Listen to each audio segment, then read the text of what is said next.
She is Kristen Davis, also known as the Manhattan Madam. She is running for governor on an independent line of her own making. She gained notoriety in the aftermath of the Eliot Spitzer prostitution scandal, claiming she was a booker of high-priced call girls hired by the former governor. Kristen, thanks very much for joining us. I appreciate your time. Thanks for having me. So, okay, you are running for governor. Why? I mean, first and foremost, because I care about my state. I am dedicated to reforming my state. I spent 4 months in Rikers Island, where I saw the criminal justice system firsthand. I saw the inequities in it.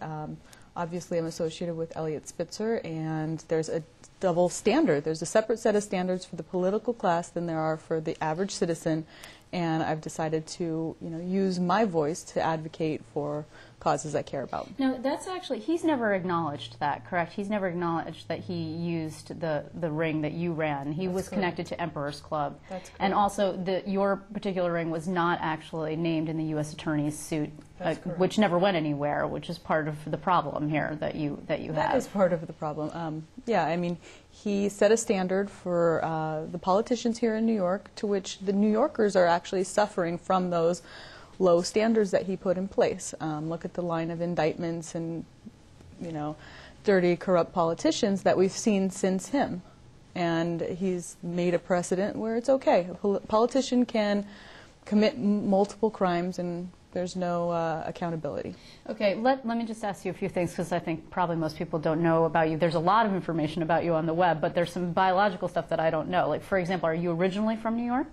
I'm originally from Fresno, California. Okay, how long have you been I've been in New York 8 years. I went to college in San Francisco. I have a bachelor's in business from St. Mary's. I also went to graduate school in San Francisco at the Saybrook Graduate Institute, and I have the units for a master's in psychology. I'm currently writing my thesis from New York, and I spent 10 years in finance. I was vice president of a hedge fund in charge of SEC compliance, derivatives processing, fund and partnership level accounting. So I most certainly have a mathematical background and can balance a budget, which is more than the politicians here seem to be able to do. But how does one get from that to what it ended up that you ended up doing time for, which is running a prostitution ring? It was the economics of sex that interested me. I worked for 10 years in a field dominated by men. I saw the mismanagement of money. I saw how they treated women. I saw what they also did with expense accounts and, hiring strippers, going to Vegas when, traders are notorious for that sort of behavior. And one day I read in the newspaper that Eliot Spitzer, as Attorney General, had made a string of arrests. And I started doing some, vague business plans to just guesstimate numbers and what the monetary potential was. And I found it interesting and said, I can do that. And that's what I did. But you're not doing it anymore, right? Because obviously you are. In fact, this piece of the paper is pretty fascinating. This piece of paper is your release form from the probation department to come and speak to me. So I appreciate that you, went through that. Thank you very much. Exactly the inequities in our system that, I'm a convicted felon and considered a sex offender by probationary standards, which means I'm in the highest, risk category. Is it even legal to run for governor as a convicted felon? Do you know? It is, because I was not sentenced to parole or state time. So on probation, I can most definitely run for office. And how are you registered? I'm registered non-affiliated. So you're blank? Correct. And do you remember the last time you voted? It was a number of years ago. It wasn't even in New York. Last time I voted was in California. I'm one of those people that's sort of under the mindset that before this, that their voice never mattered, that the politicians were controlling everything from, the political class, and that an individual would never be heard, and that my vote didn't really matter. And now that's sort of why I'm running, to advocate to people. I believe, Andrew Cuomo has this thing in the bag already. A vote for me is going to send a clear message to the politicians here that these are issues New Yorkers care about. And when you're talking about issues, your platform actually includes legalization of prostitution, legalization of marijuana, and legalization of gay marriage, which That's correct. Those are the three main planks of your platform. It's a pro-freedom, libertarian agenda based on, restoring the state's economic health. So it's more or less a protest candidacy. I think the win isn't to get the office. I think the win for us is to establish a party that is actually dedicated to reform. If we are able to garner 50,000 votes, we get permanent ballot status, and then we can really be a vehicle for reform. And that's, I think, the bigger win. And what I sort of push across the people, we understand that this is a long shot.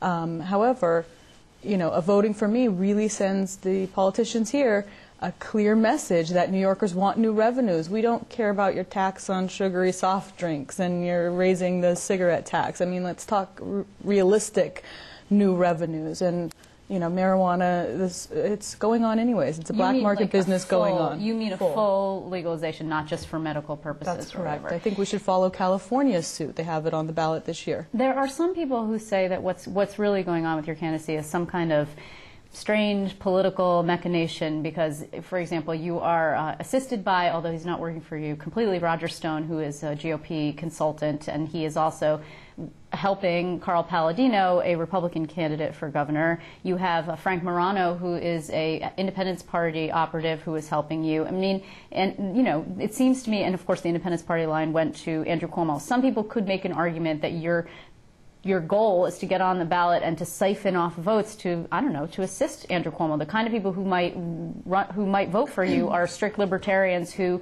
might actually vote Republican or conservative otherwise. Well, I think, I'm pro-legalization of gay marriage, so I think I'm going to get a fair amount of votes from the Democrats as well. I think, all of the people involved, whether it's Frank or Roger, with my campaign, believe in the issues. They're libertarians at heart. They believe in freedom, and they see this as a way of doing some good for the state. So I've been actually fortunate, I feel, to have retained people with an immense amount of knowledge, and that can really push this campaign along. And you really see this as a real candidacy and not a stunt? I mean, a stunt would be better to release my client list, because then we'd be talking about it for 2 years and it would make the cover of all the tabloid press. People, by and large, a good portion of people don't really care about politics. But if I release my client list, much like a Tiger Woods scandal, it'd be on the cover of the Daily News for a month. That's what they care about. Everybody, probably 90% of New Yorkers can name at least one of the girls Tiger Woods was with, but can we name how many senators? How many senators can you name? Maybe five to 10.